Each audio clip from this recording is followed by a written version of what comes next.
I think that a lot of it was he was able to sell a lot of Hispanic voters that immigration was a threat to them, that some of the people coming across the border was a threat to them. I think that we've got to be honest, among Hispanic men and black men, there's a lot of misogyny.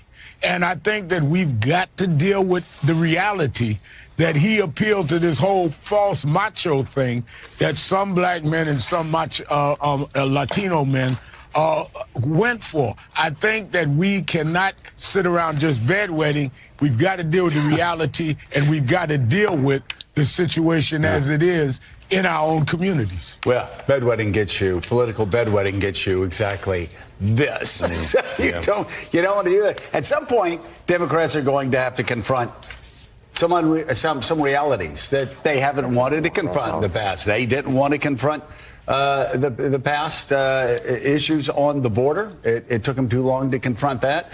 We talked about a transgender inmate ad that ran 30,000 times that the Democrats refused to respond to, despite the fact it was Donald Trump's own policy, because I guess some people in the campaign, and we talked about this before, thought it might be, maybe they were too woke to actually respond to a false ad, and maybe they were afraid that they would be attacked by their own base.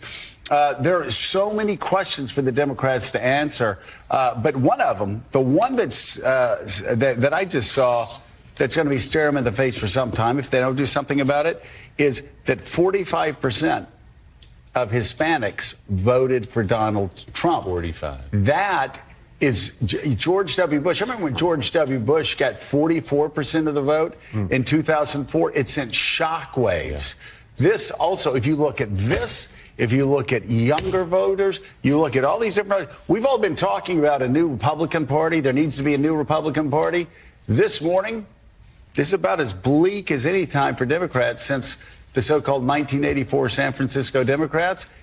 It's time for the Democrats to take a good, long, hard look at how this happened. And if they just say Trump bad, Democrats virtuous, they're going to keep losing. Because this, again, is so widespread.